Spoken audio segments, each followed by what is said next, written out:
इस सृष्टि में अगर कोई रिश्ता सबसे पवित्र, सबसे निस्वार्थ और सबसे सच्चा है तो वह है माँ और पिता का रिश्ता। माँ जो अपने बच्चे को जन्म देने से पहले ही हर पीड़ा सहती है, रातों को जागती है, भूखी रहती है, बस इसलिए ताकि उसका बच्चा स्वस्थ और खुश रहे। पिता जो अपनी इच्छाओं को कुर्बान कर देता है, अपने सपनों को बच्चों के भविष्य में ढाल देता है। वह कभी थकता नहीं, कभी टूटता नहीं, क्योंकि उसे सिर्फ एक बात की चिंता होती है कि उसके बच्चे का कल कैसा होगा। माता पिता वह दो दीपक हैं जो खुद जलकर हमारे जीवन में प्रकाश भरते हैं। वह हमारे पहले गुरु हैं, पहला मंदिर है और सबसे बड़ा आशीर्वाद भी वही है। पर जब यही माता पिता वृद्ध हो जाते हैं, जब उनका शरीर कमजोर होने लगता है, तो वही औलाद जो उनके कदमों में खेलती थी कभी कभी उनके सम्मान को भूल जाती है। आज की कहानी उसी सत्य पर आधारित है, जहां भगवान शिव स्वयं बताते हैं कौन सी औलाद बुढ़ापे में माँ बाप का कर्ज भूल जाती है।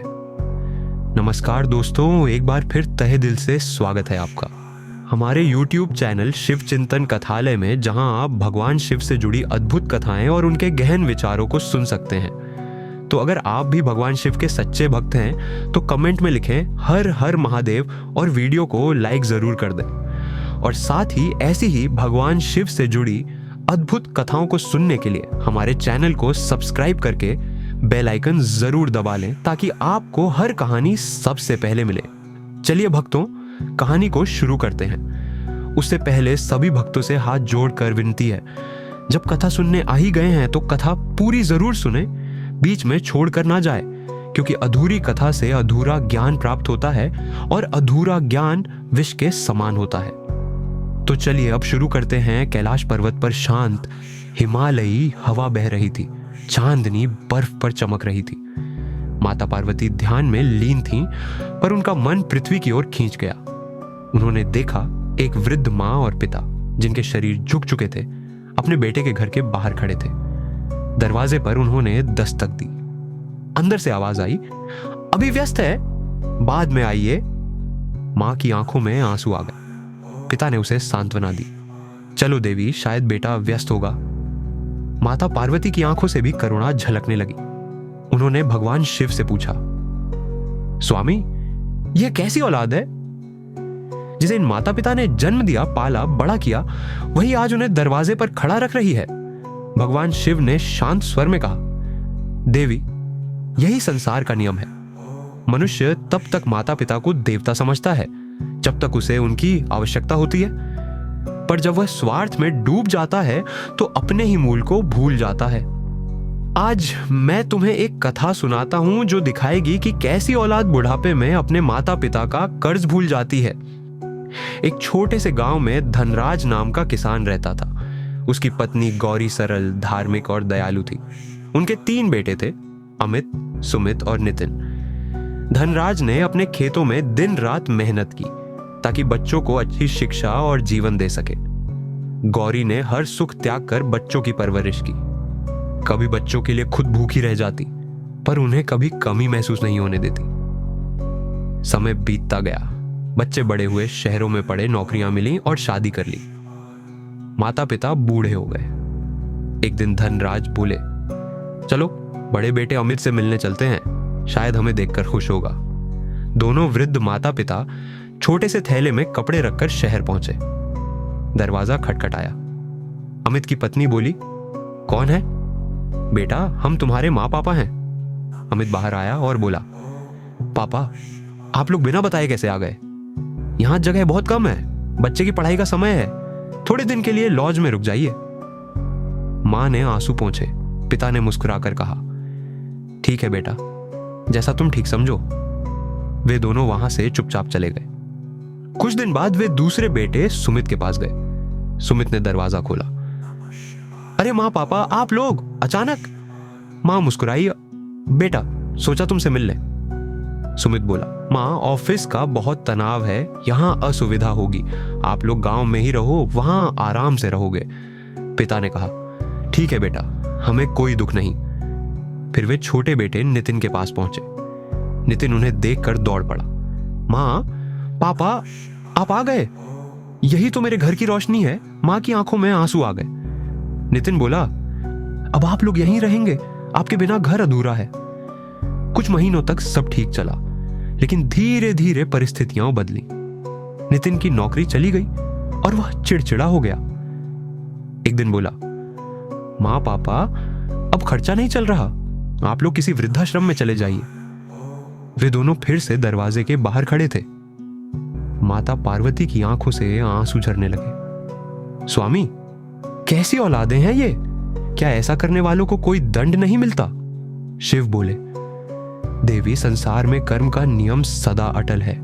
जो अपने माता पिता को रुलाता है वह एक दिन स्वयं रोता है। जिसने अपने माता पिता को दरवाजे पर खड़ा किया, उसे भी जीवन एक दिन उसी दरवाजे पर खड़ा कर देता है। देवी, जो औलाद अपने माता पिता का अपमान करती है वह धन तो पा सकती है, पर सुख और शांति कभी नहीं पा सकती। हे पार्वती, जो औलाद अपने माता पिता का अपमान करती है उसके जीवन से पहले सुख चला जाता है, फिर शांति, और अंत में उसका भाग्य भी साथ छोड़ देता है। ऐसे लोग चाहे जितनी भी संपत्ति कमा लें, वह धन उन्हें सुख नहीं देता। उनके घर में कलह होती है, उनके बच्चों में वैर होता है और उनके मन में कभी संतोष नहीं आता।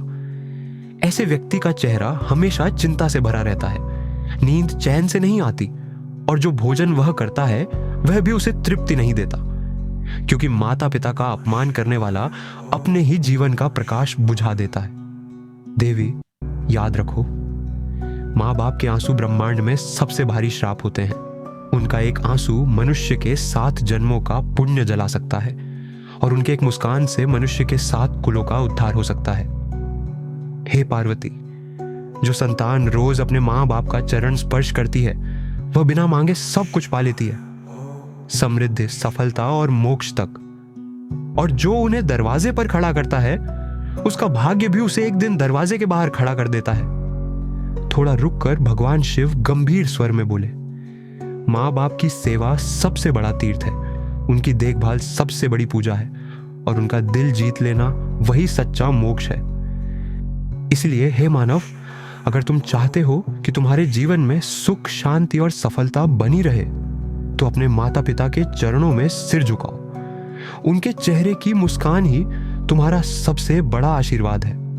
अब भगवान शिव का स्वर धीमा होता है और पार्वती नतमस्तक होती है। आकाश में ओम नमः शिवाय की गूंज उठती है। ओम नमः शिवाय, ओम नमः शिवाय, ओम नमः शिवाय। भगवान शिव बोले, हे पार्वती, संसार में कोई भी रिश्ता इतना पवित्र नहीं जितना माता पिता और संतान का है। पर जब यह रिश्ता स्वार्थ में बदल जाता है तो यही रिश्ता सबसे भारी पाप का कारण बनता है। जिस औलाद ने अपने माता पिता की सेवा की, उसने मेरे ही हृदय को प्रसन्न किया। जो अपने माँ बाप के चरणों में सिर झुकाता है वह मेरे दरबार में भी आदर पाता है। हे मनुष्य, याद रखो, माता पिता केवल शरीर देने वाले नहीं, वे आत्मा को संस्कार देने वाले हैं। उनके बिना तुम्हारा अस्तित्व अधूरा है। जब वे वृद्ध हो जाए, उनकी आंखें कमजोर हो जाई हो, तो समझो अब तुम्हारी परीक्षा शुरू हुई है, क्योंकि वही समय है जब ईश्वर देखता है कि तुम उनकी सेवा करते हो या उन्हें त्याग देते हो। जो औलाद अपने माँ बाप की झुकी कमर को सहारा देती है वह अपने अगले 7 जन्मों तक सुखी रहती है, और जो उन्हें अपमानित करती है वह चाहे सोने के महलों में भी रहे, उसके जीवन में सच्चा सुख कभी नहीं बसता। माता पिता के आंसू ब्रह्मांड में सबसे शक्तिशाली आशीर्वाद या सबसे भयंकर श्राप बन सकते हैं। यह इस पर निर्भर करता है कि तुम उन्हें कैसे व्यवहार देते हो। हे पार्वती, जो संतान रोज अपने माँ बाप का चरण स्पर्श करती है वह बिना मांगे सब कुछ पा लेती है, समृद्धि, सफलता और मोक्ष तक। और जो उन्हें दरवाजे पर खड़ा करता है उसका भाग्य भी उसे एक दिन दरवाजे के बाहर खड़ा कर देता है। थोड़ा रुककर भगवान शिव गंभीर स्वर में बोलते हैं, माँ बाप की सेवा सबसे बड़ा तीर्थ है, उनकी देखभाल सबसे बड़ी पूजा है, और उनका दिल जीत लेना वही सच्चा मोक्ष है। इसीलिए हे मानव, अगर तुम चाहते हो कि तुम्हारे जीवन में सुख, शांति और सफलता बनी रहे, तो अपने माता पिता के चरणों में सिर झुकाओ। उनके चेहरे की मुस्कान ही तुम्हारा सबसे बड़ा आशीर्वाद है। कथावाचक भावनात्मक स्वर में। दोस्तों, यह कथा सिर्फ एक कहानी नहीं थी, यह एक दर्पण है जो हमें दिखाती है कि हम अपने माता पिता के साथ कैसा व्यवहार कर रहे हैं। अगर आपको लगता है कि यह कथा दिल को छू गई है तो इसे लाइक करें ताकि और लोग भी इस संदेश को सुन सकें। इसे शेयर करें ताकि हर बेटा और हर बेटी इस सत्य को समझ सके कि माता पिता का स्थान भगवान से कम नहीं होता। और कमेंट करके बताइए, क्या आपने भी कभी अपने माँ बाप की आंखों में ऐसे आंसू देखे हैं? या क्या आप वादा करते हैं कि आज से कभी उन्हें अकेला महसूस नहीं होने देंगे? याद रखिए, माता पिता के बिना कोई मंदिर पूर्ण नहीं, क्योंकि उनके चरणों में ही भगवान शिव और माता पार्वती का वास है। ओम नमः शिवाय, ओम नमः शिवाय, ओम नमः शिवाय।